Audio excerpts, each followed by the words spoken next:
I know you don't think it's possible that we've just now built to the crescendo, because we've done a lot. I promised you a lot, didn't I? So now I'm going to ask Josh to join me on stage. So imagine this. Instead of aiming for sudden 100% change, strive to improve by 1% each day and focus on gradual progress. The power of 1% compounded daily leads to outstanding growth. This gentleman right here, Josh Esnard, embodies that. He's the CEO and founder of Cut Buddy, a hair grooming tool that rose to fame on Shark Tank. Showcased his project there, his invention, told his story, and the rest is history. He transformed the grooming sector, the do-it-yourself, but the entrepreneurial journey just started there. And I was introduced to him recently, and we said, this is the gentleman to moderate and interview Gary V. Rather than my words, take a look at the screen and see more about it. I am an inventor. I created a product that would help me cut my own hair perfectly. My name's Joshua Esnard. I'm the inventor of the Cut Buddy. It's the first multi-curve hair grooming guide tool that allows you to edge up your beard and your hairlines. And we're based out of Chapel Hill, North Carolina. Help me get over the hump on this $3 million value. My sales for 2016 were $700,000. Yes, sir! Get out of here. Why did you sell 60,000 units? When I pitched to the Sharks, we had only done $115,000 in sales in 2017. Cut Buddy's already in 10,000 stores and one of the top sellers on Amazon. In under a year, he's done over $800,000 in sales. My product's on shelves all across the nation. I think I'm really living the American dream now.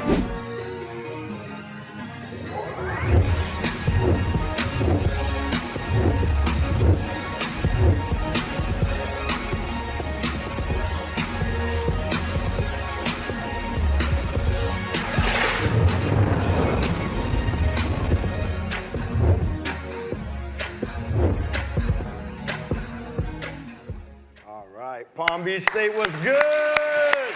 Yeah. Thank you, David. Thank you. Absolutely. Thank you. We're pleased and proud to also welcome Gary Vaynerchuk, serial entrepreneur, considered one of the leading global minds on what's next in cultural relevance, the internet, and you name it, anything else you can possibly imagine, as President Parker was saying earlier. A prolific investor, angel. I could go on, but you don't want to hear me.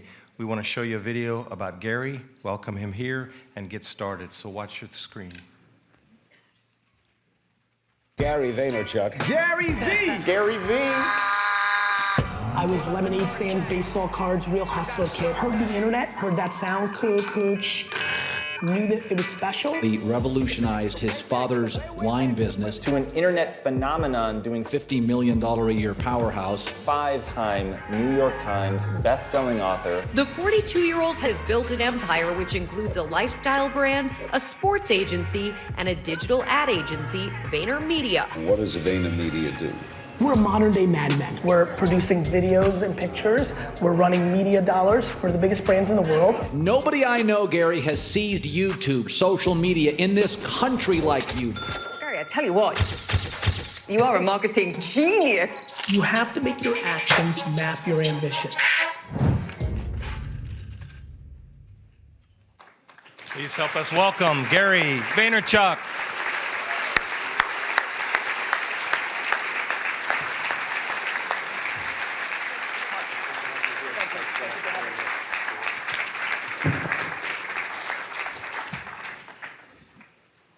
Oh, they left us on stage alone now. Solo. Yeah.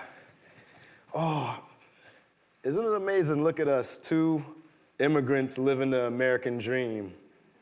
Just soak that in. Look at the colorful sea of Skittles of people that are here at Palm Beach State to transform lives in the community. But you've been transforming lives for a long time, motivating billions of people.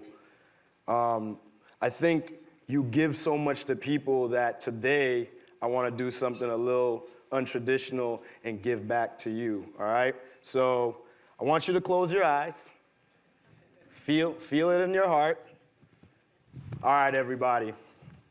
Gary can't hear us right now. So, Gary has been motivating us forever, and Gary has a dream, and we need to motivate him to make sure his dream comes true. So when I make this announcement, we are going to blow the roof off of this place, standing ovation style, all right? The year is 2031, and the New York Jets have the first round pick. And who better to introduce the first round pick? The new owner of the New York Jets. Yeah! Stand up, baby. Yeah! That's very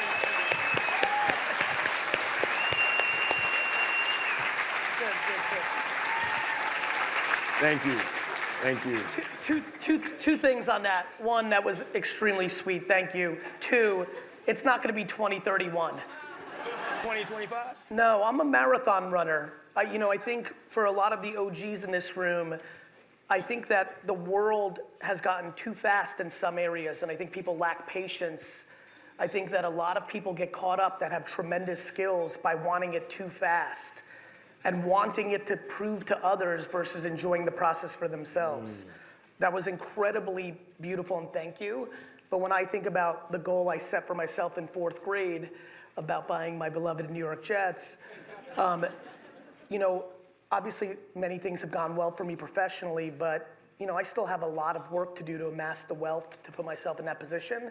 And to be frank, that is the part that I'm most enjoying. I actually made a video about a decade ago when I really had a moment with myself where I was like, oh man, I might pull this off.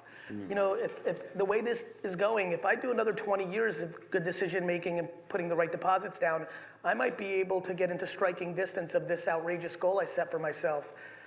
So I made a video. Excellent. And I made a video that said, I literally, it was almost like a video like from the 1980s hostage videos. I literally held up a newspaper and be like, today is this date. And I said, I'm making this video because in 30 years, if I pull off this great dream, I want everybody who's watching this video to know that today is not my greatest day. Today is potentially my least greatest day as a professional, because what my great love affair has been professionally is chasing the efforts and the strategies and the connections and the decisions to get me here, not to get here. I think our society has fallen in love with trophies, and I'm in love with the game. Love it. That's that 1% incremental, love it. So you're a serial entrepreneur. Let's get down right into the mud, right? Please. To clear the air, right?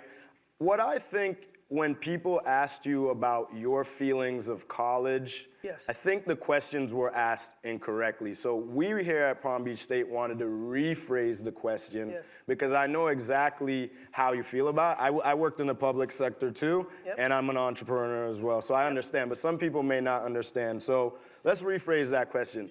If President Parker hired you as the dean Yes. of the entrepreneurship school, Yes. the STEAM school, right? So don't forget the A, Yvonne, love you.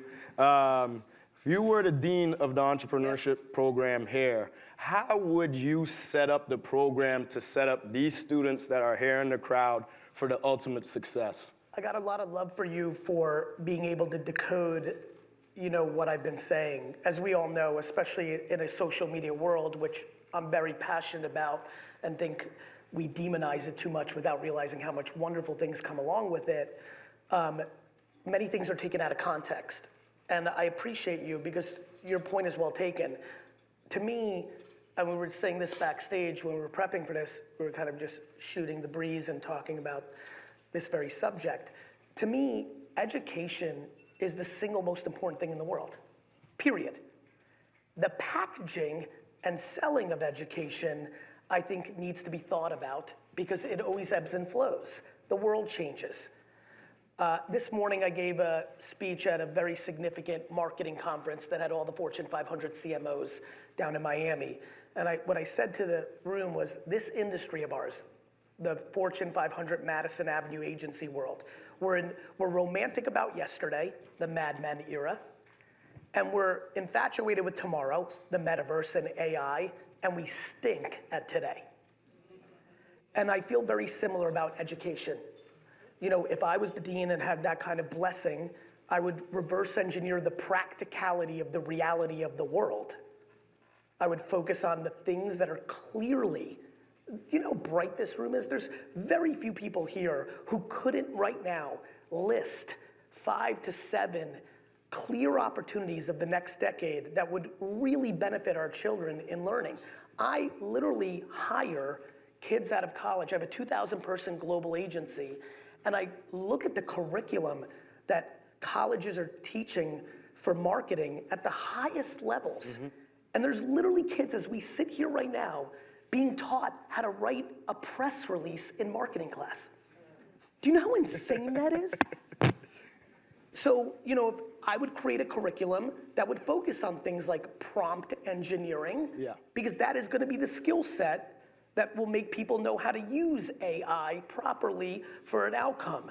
I would, if it was entrepreneurship, we'd maybe never be in the classroom because nothing is happening in there in entrepreneurship. Entrepreneurship is like working out. You can't read about push-ups. Yeah.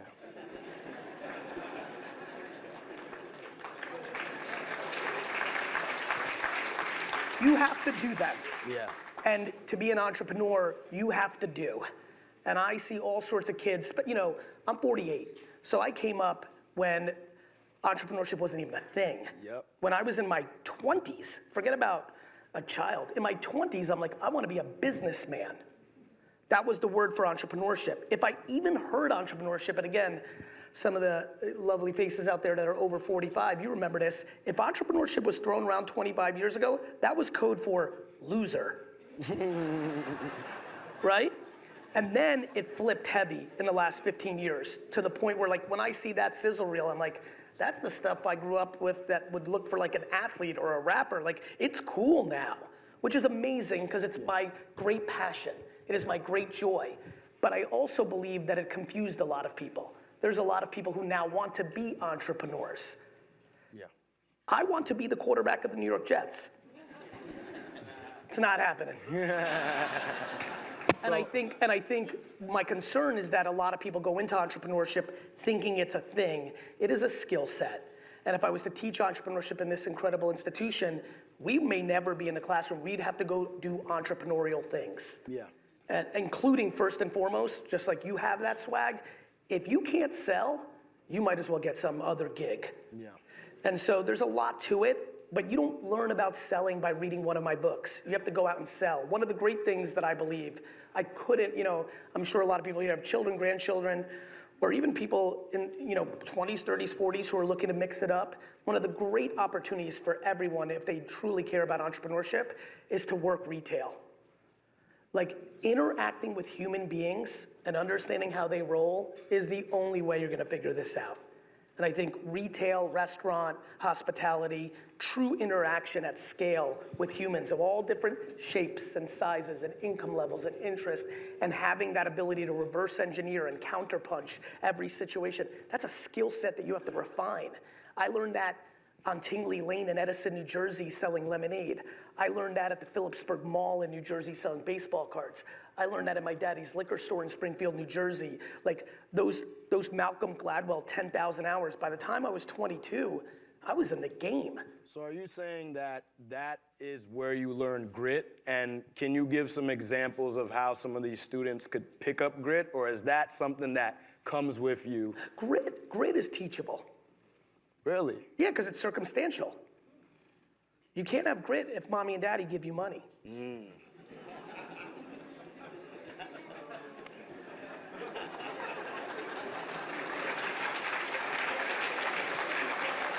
You know what? But you know what makes me laugh inside about that moment? The people that just laughed and clapped are mommy and daddy.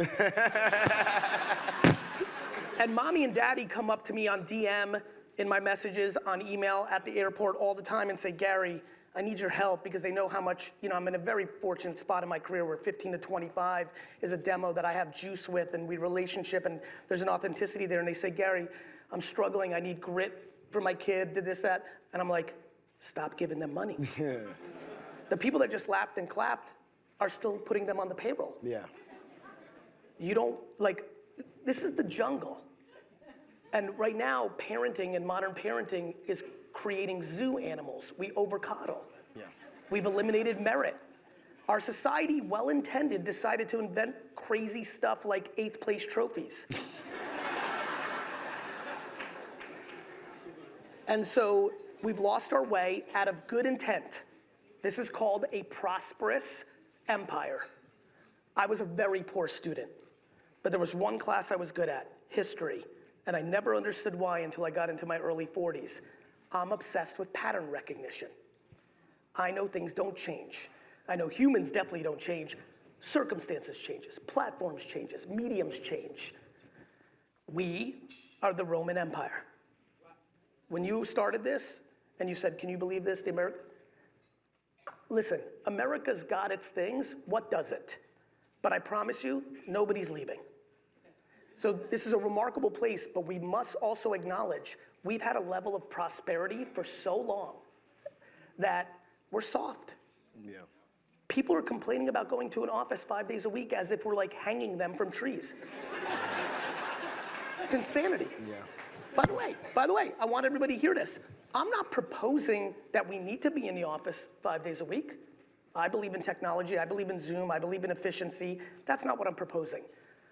I'm asking this room, are we paying attention to what people complain about? As we sit here right now, there are 850 million people around this world, over 10% of our society, that does not have access to clean water. I sit on the board of Charity Water. There are 850 million people, as we sit here right now, that cannot get to clean water within 12 hours. And we're complaining that we got the wrong milk at the Starbucks. We've gotten so soft. Yeah. And so how do you get to grit? You either live it. It's similar to, but it can be taught. I have watched trust fund kids get caught up financially, and over a 2 to 3 year period, first go through a year of detox. If you're paying for your kids' Uber or Equinox membership or their apartment, or you take that away, that's detox. Yeah. That's a drug. But after that year, things start to change. Yeah. And right now, too many parents and kids have double resentment relationships. Because let me tell you a dirty secret, parents that are putting kids on payroll. I'm getting the DMs also from the 25-year-olds, and here's the insight that is not being talked about in public. A 25-year-old that has their parents paying for their lifestyle is subconsciously and now starting to consciously understand that their parent doesn't think they're capable of. You think you're helping, but you're creating levels of insecurity. And so these are complicated matters. I don't sit up here on a pedestal. I have 2 children. I get it. When you love something more than breathing and yourself, of course you're gonna do. But there's a reason that we talk about grit. It's because it's going away, because it's really frothy out there. People have lost so many things. Again, over 45-year-olds. Remember the concept of saving money? People don't even talk about that anymore. People are more interested in buying things to flex, to put Band-Aids on their insecurities. And so they're buying BMWs and Louis Vuitton. Dumb shit.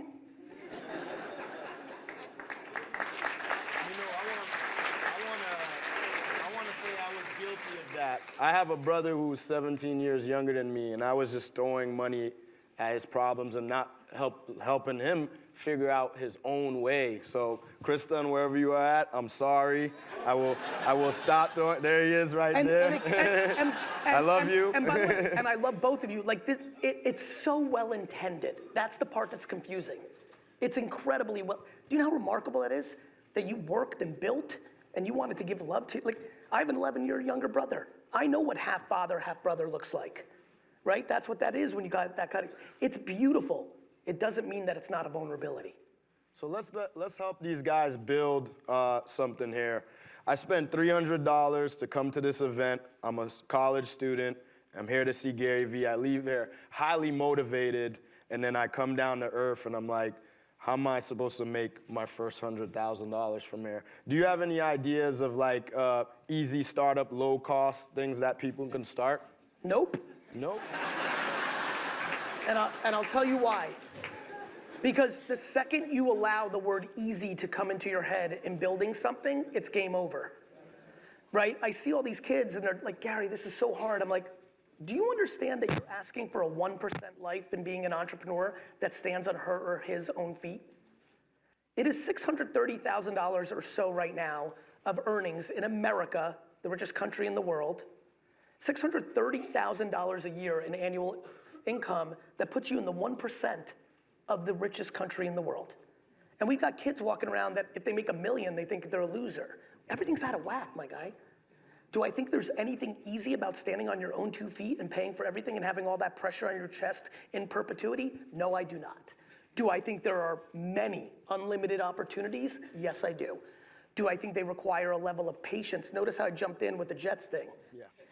The second you want something fast is the second I'll show you something that's vulnerable. A relationship, a business, a platform.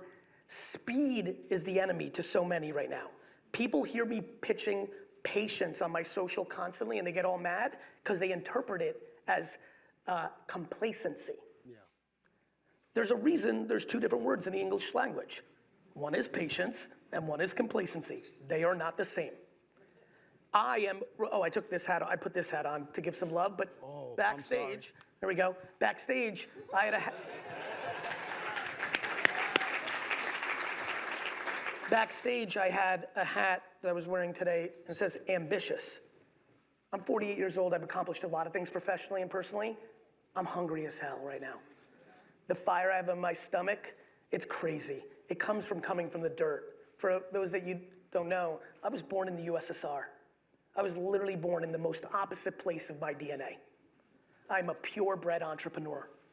I had no tolerance for school in the 80s when it was requirement. I was an immigrant, every Russian immigrant that came over from the Soviet Union, and all my Indian immigrant friends and Asian immigrant friends and Caribbean, it was all education, all the time. And I was getting D's and F's. Do you know how hard it is to get D's and F's in school? I've come to learn it's really hard. Like even people that do nothing get C's, I got D's and F's. But that was because I was 100% pot committed to who I was. When I was in class as a 10-year-old, I couldn't listen to Saturn and Neptune because that wasn't me. I had self-awareness as a child, luck of the draw DNA, remarkable parenting. I just was there, and that is my answer to the question you just had. How do I think the people in this room leave here and get their first 100,000? The only answer is self-awareness. Let me explain what I mean by that. Too many people want to be like. Too many people just saw that Skittles pit and see this man's swag and they want to be him. I get it. I want to be him. He's cool as shit. Yeah, hell yeah. But if you were not born with that talent and you were not putting in that 10,000 hours to put in that talent, it's unlikely that you are going to be a remarkably successful commercial artist within 12 months. It doesn't work that way. This is why I love sports so much. Sports, you can't hide. You can hide in education. You can hide in government. You can hide in corporations. There are 2 places that are very hard to hide. Sports is impossible because we watch the game and there's an outcome. And the next closest thing is business and entrepreneurship. You can fake it a little bit. You can sell your company underwater and say you exited, but really you didn't. You know? You can play, but merit matters. And the way that so many people here, my friend, will get there is if they know who they are. The number 7 at Facebook made a lot more money than the number 1 of most businesses ever created. And that number 7 had the self-awareness to say they're not a number 1. Sometimes you have entrepreneurial tendencies. You're not a purebred entrepreneur. Entrepreneurship is lonely. Yeah. Entrepreneurship is hard. And that was actually where I was leading to next is, self-awareness is important. So, starting a company is daunting. You know, your friends are gonna be like, what? That little tool that you invented, that thing is silly. Or even your family is gonna fight you down. How do you stay motivated in the journey when people don't believe in your vision? Pretty damn easy. If you're an athlete on the field, how the hell are you listening to people in the stands eating popcorn booing you? Ooh. I have no tolerance for friends and family members who have opinions from the sidelines. I appreciate it. Often it's well-intended, but they're not playing. What does their opinion of my ability to make a little tool for hair or an agency or sell it? It's irrelevant. You know, I'm going to point out a superstar here who's an alumni of Palm Beach State, and we had dinner the other day, and that's exactly what he said, and it really resonated with me. Alexio, stand up. My Shark Tank brother owns a company called a Transformation Factory. Superstar, engineering, all that. It's completely irrational. Why on earth would you factor in people's hot takes on your journey? You should listen. You never want to be delusional, right? But the concept of how you deal, you have no choice. The number one reason so many people struggle with happiness in life is they put someone else's opinion over their own feelings. Man, that's fire. It's very real, bro. It's like, and this goes way deeper than entrepreneurship. Like, listen, I'm the byproduct of parents that are very polar opposites. And I got to see it up close and personal. And I was fortunate enough to know my dad's mom, who was incredibly cynical and negative. And very honestly, when I tell this group, most people do not understand what the USSR was from 1917 to 1991. It was not like China or Iran is now. It was like North Korea. You were not allowed to even leave the country. It was jail. People died in their 50s. You know why Russians drink vodka? They wanted to die. It was an incredibly negative place. And so I have no judgment on my family tree. It was very hard. But I also had a mother who lost her mother at 5. Her father went to jail when she was 10 for 10 years on some dumb shit, what they did in the Soviet Union. And she is the most optimistic, happy person on earth and instilled that in me. In life and in entrepreneurship and in corporate and in nonprofit and in education, in the world, you find what you're looking for. If you decide to sit here today and be cynical and pessimistic about the world and everything that's going on, I have good news. You can find it. However, here's the part that I don't think people believe. If you are optimistic and hopeful and seek joy, you can find unlimited. People have a very, very, very poor understanding of the world and history. People tell me all the time, obviously we all know what's going on, there's so much going on, right? I'm in many dinner tables like all of you are, and they're like, it's never been worse. I'm like, you sure about that? Right. And so we are incredibly delusional about that, and so I choose optimism. Love it. Because I believe it. If we were sitting in this room the week after the atomic bomb was invented, in the late 40s, early 50s, and sitting around, and then you told me 7, 10 other countries would have it pretty quickly, I would have never sat there and thought 80 years later it would have never been used. That would have seemed completely illogical. I believe it's an indication of the human spirit. Of course we have conflict, of course there's things. And the world is very good about trying to make us not like each other, my man. Yeah. As if we didn't get into a place in the world, as if it wasn't enough that we struggle with each other around race and gender and religion. Now they're trying to pump negativity between generations.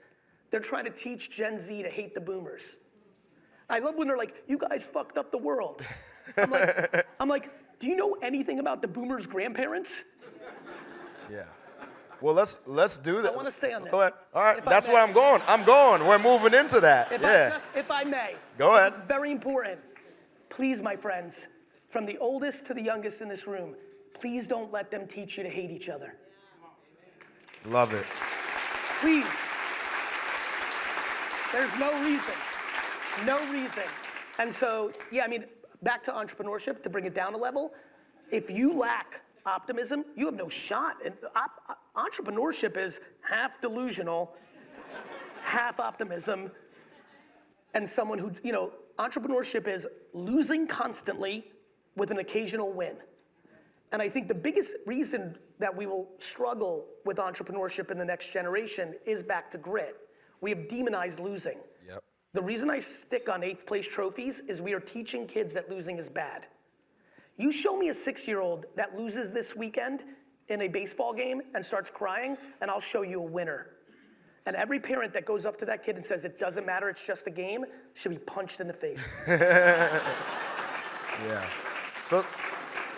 So let's segue into optimism. Figuratively. Yeah, right? A lot of punches in the face gonna happen after this. Yeah. Let's segue into closing that gap of generations, right? With technology coming. I have a mom and pop store, maybe a bookstore now, where we're selling, traveling goods. And, online things are going on right now.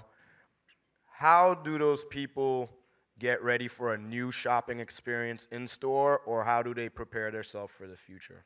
It is so much more fun to put yourself out of business before someone else does it for you. That's how. I was on stages like this as a youngster, begging and pleading bookstores to pay attention to having a website and to taking on social media and to doing Google AdWords, and they dismissed Amazon. They put yesterday on a pedestal. They said, Gary, you don't get it. This is 1997, Gary, at the Chamber of Commerce event in New Jersey. They're like, Gary, you don't get it. People like to go into the store and touch and feel it. I said, friends, you don't get it. People like better prices and convenience. And so what do I say to that person, my man? I say that unless you go on the offense, someone else is going to.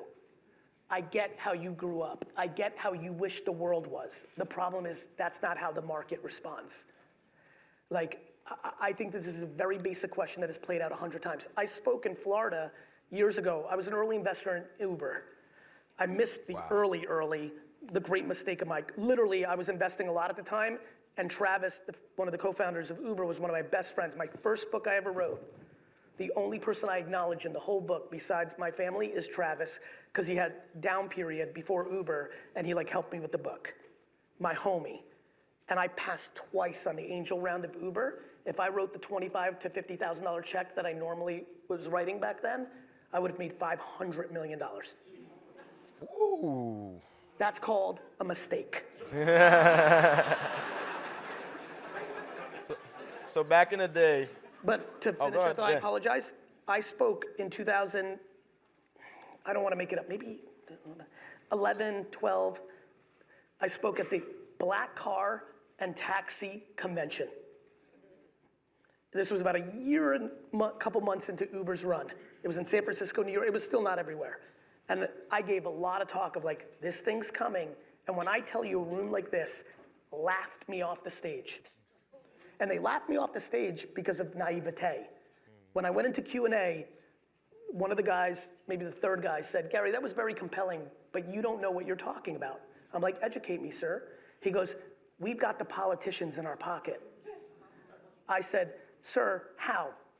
He said, how what? I said, how do you have the politicians in the pocket? He goes, we have money. I'm like, you clearly have no fucking idea what Silicon Valley is. They have a lot more money than you. And that's where I get emotional. I get emotional because people hold on to moats that don't exist. If you are not consumer-centric, you will lose. Uber didn't win because they had more money. Uber won because it was better for the consumer. The consumer is the only thing. For me, I obsess over the consumer, for the travel, for the bookstore. If you make it great for the consumer, then you can win, but you can't be delusional. If you sell a book for $30 that Amazon sells for 13, you're gonna find the occasional person that wants that high touch and what have you, but there's no scale in that. Yeah. And you're gonna lose a lot of people. And business is a tough game, man. Yeah. Business is not your mommy and daddy.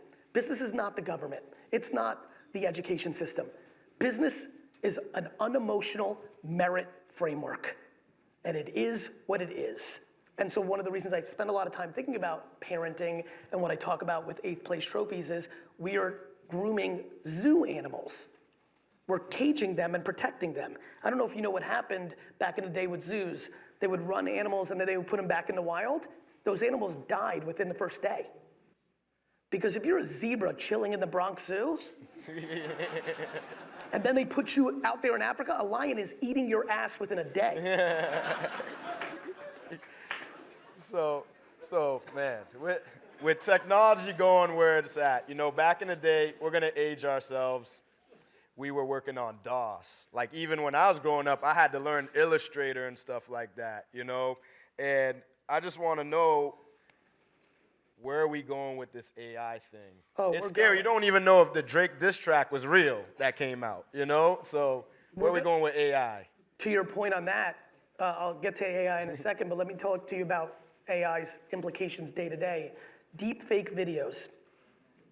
If, you know, I see a lot of reactions people know, but for the people in here that don't know that term, that'd be fine. You should really Google it. It's very fascinating. I would argue, over the last 100 years of our society, that video has been the judge and jury of our society. Video proof has been very important to the last 100 years. Every person in this room within a decade will not believe a single video they see on the internet. We're going completely the other way. You're also, if you play the chess moves out, this is also why the blockchain is about to become very important. Right now there's plenty of talk about crypto and that's a whole different thing, but the blockchain. Decentralized servers that nobody owns is going to become a very important part of our society because people will be able to go there first, prove, because you can't manipulate it, and then to internet. It's gonna be fascinating. And I remind people all the time, everything that we live on today didn't exist 120 years ago. Like, you know, planes and phones and TVs and like people don't understand like how technology works. So where are we going with this? In a place that's gonna make every single person's head spin.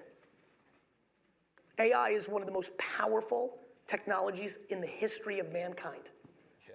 It will absolutely affect every single thing. And people talk first about jobs, right? We think about that a lot. But I remind everybody that when the tractor was invented, one of the biggest conversations was jobs. Most of the people in the world worked on farms when the tractor was invented. And the tractor put a lot of people out of business. Do you know how many employees New York City had cleaning up horse poop before the car was invented? Plenty of jobs. AI will take jobs out. It will also create new jobs. Back to me running the entrepreneurial practice here, prompt engineering. There will be many people in 10 years who have a job called prompt engineering, and it's a wonderful job. It's critical thinking, it's very creative, and it will be profoundly important. And so, where do I think it's going? To a very, very significant place. The question becomes timing. I don't think anyone's confused. We are in a very interesting geopolitical time right now. We've lived in a globalization world for the last 40 years. It doesn't feel like we'll be living in that forever. The lines in the sand are starting to get drawn. And what I think you're gonna start seeing is governments getting a little bit more into the private sector. In the US, plenty of people have lots of feelings of like, yeah, let's ban TikTok, until they don't know their history and understand how this stuff works. You start there as an external thing, and then you start looking at Google and Meta and other things as internal. So we're in very interesting times, my friend, where I hope people are very thoughtful and don't just have very quick, hot takes on things based on their convenience or their subjective opinion of the moment without being educated. Yeah. And so where do I think it's taking us? To a whole new world order, similar to what the internet has been able to accomplish over the last 40 years, 30 years. I think we can all agree, especially the people that are my age and above in this room, the internet came along and it changed things. Great. But back to AI taking jobs, again, back to my 1995, 6, 7, 8 Chamber of Commerce events. I talked a lot about search engines back then. And I said, you know, this Google thing, and I'll never forget it. I was on it, one of my first panels was with a gentleman who was the regional head of sales for the Yellow Pages. And I said to him, I said, I'm incredibly concerned for this gentleman. I think that the Yellow Pages are very vulnerable to Yahoo. And once again, as pretty much my whole career, he was quite cynical to that. My contemporaries in the room were cynical to that. The problem is technology is undefeated. And it's always gonna come for you eventually. And so I ask people to be prepared for it. I think of AI and technology as a tidal wave. You have two choices. Do what most people do, which is dig a little hole in the sand and put your head in it. This is not a strategy. Or grab a surfboard and ride it. And that requires you getting educated, you putting in the work. I wish nothing changed. I spend my time trying to figure things out. And then I do them. I'm not excited things change. That's more work. I get it. But we have no choice. Yeah. Technology and the world doesn't care about your feelings. Let's round this out with some talk on marketing. So digital marketing, personal branding, in the world of social media and that landscape, with my brand, it took so long for me to realize that I should keep myself as the inventor with the story, with my brand, because that was bringing people in. I wanted to separate my face from the brand. And it's an and game. Yeah. Too many people are obsessed with or. Got it? This is a big framework for me. The world is obsessed with or.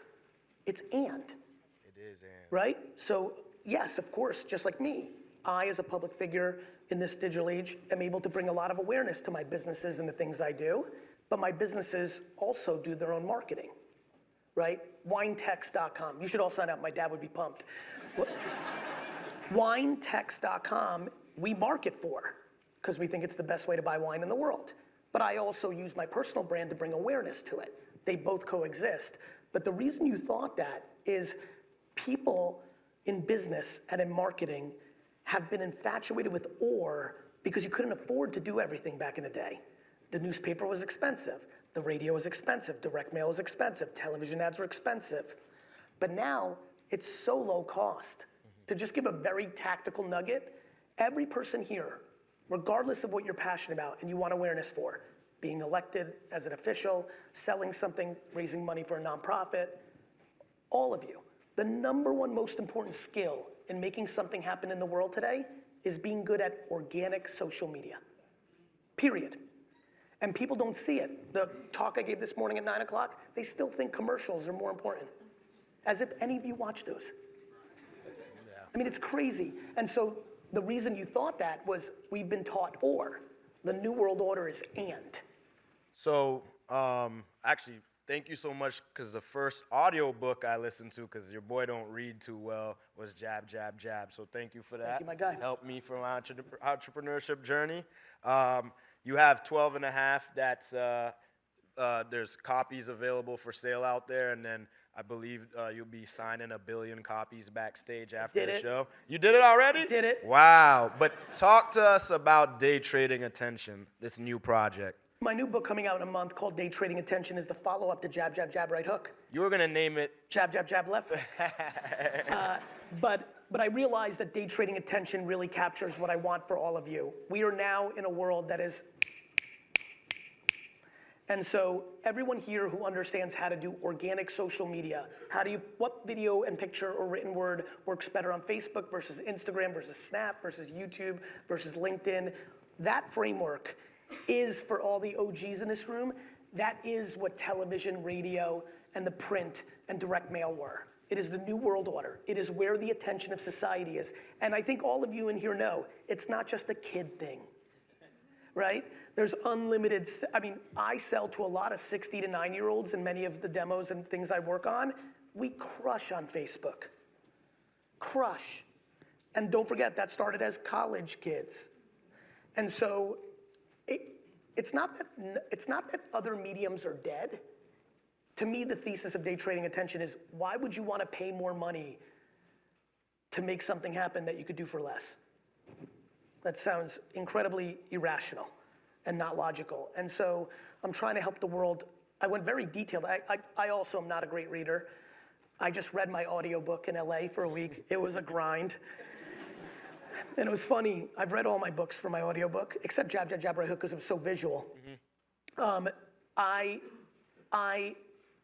It was interesting. It was the first book that I've ever written that in the studio booth reading, there was a level of me being a little bored. And you would think that's bad, Who wants to write a boring book? But it wasn't that. It was that I went so technically deep in it because I felt like the time was right. I know as I sit here with everyone here today, and I have great hopes, and when I speak, my only dream is that someone can leave with something that brings them value. I don't know what else someone would do up here. Yeah. You know, and so similar to this book, I am 100% positive that whoever is best at organic social media across the 10 platforms. How many people here are in a B2B business? Raise your hands. So those hands, those 20 hands, you can't imagine what LinkedIn is right now. It's everything. I would never do another trade show. You could fire your whole sales staff if you were great at LinkedIn marketing.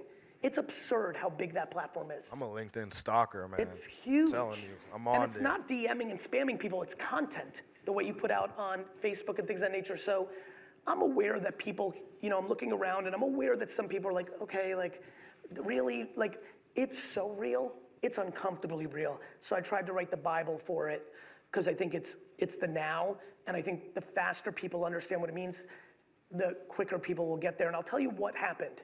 If I may get a little nerdy with you, social media for the first 12, 13 years, the last kind of, you know, call it 2006 to 2020, those 14 years, social media worked like email marketing.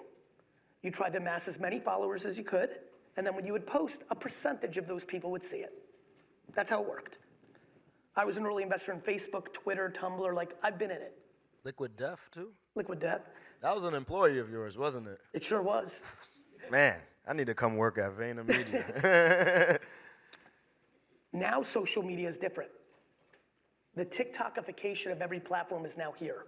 The way social media works now, if you're sitting here and you're borderline inspired to be like, you know what, I'm gonna take Gary on his bluff. I may go back for my organization or the things I'm passionate about and start to post a little more on social. I'm not gonna demonize it for what I politically am worried about. I'm gonna look at it for what it is, which is an empty vessel that humans fill.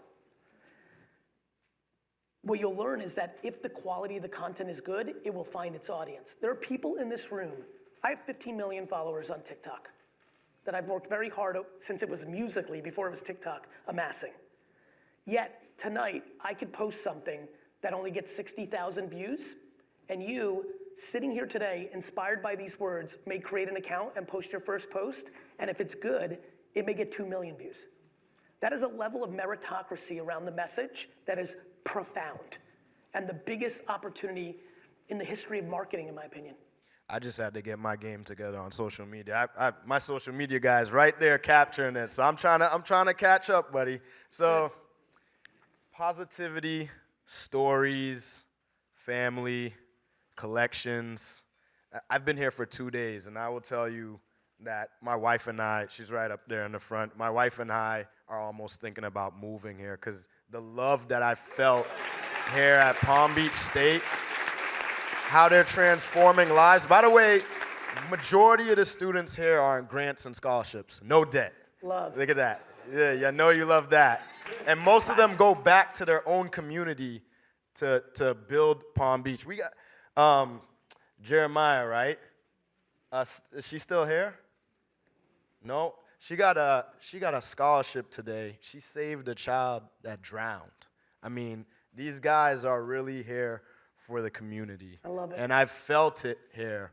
So I wanted to talk about VeeFriends. VeeFriends is my Pokemon meets Sesame Street intellectual property that I started 3 years ago. I have a kid's book coming out called Meet Me in the Middle in July that I'm excited about. I am gonna try to build the next Disney Pokemon Hello Kitty. I have for all the parents in here that know what Coco Melon is, I signed a deal with Moonbug, the makers of that, so my VeeFriends cartoons are coming to YouTube Kids this summer. Nice. Yeah, I'm an entrepreneur, you know, and I like starting businesses, but the reason I started it is the message that I'm putting out to the world on the mindset and perspective and humanity, I felt like I know where Gary Vee works. I'm able to get people at 15, 16, 17, 18 and start that journey and start to maybe change the conversation a little bit. But I feel like a lot of stuff is obviously created at a very young age. And so when I created this world, when I think about my character, Accountable Ant, I'm very passionate about Accountable Ant. I want to make every kid on earth love Accountable Ant because I think accountability leads to happiness.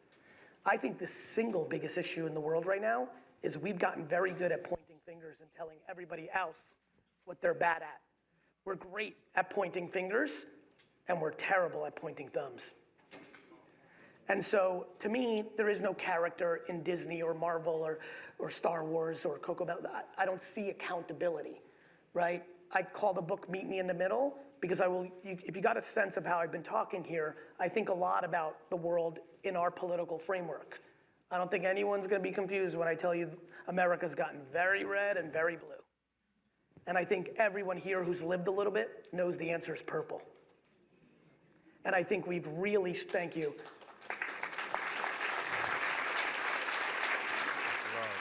And I think we've lost purple, and that's what VFriend's goal is to get the world to be purple.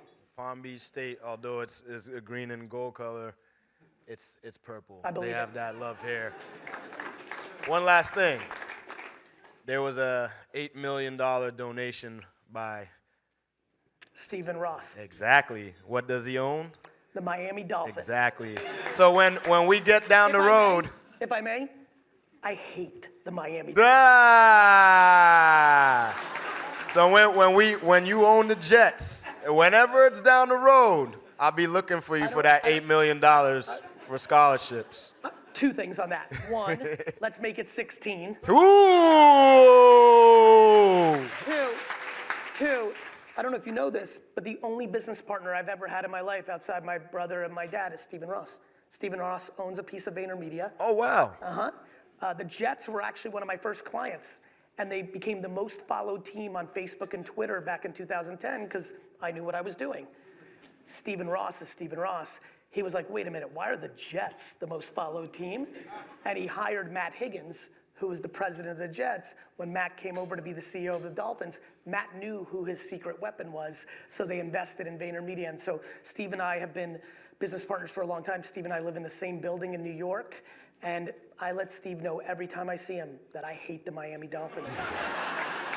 Well, I'm gonna let him bring up the invoice for that $16 million. Thank you so much. Thank you for having me. Thank you.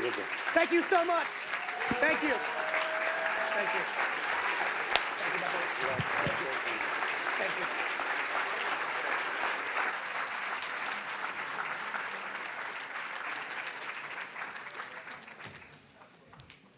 Very, very briefly as I close out, I'll leave you with this thought.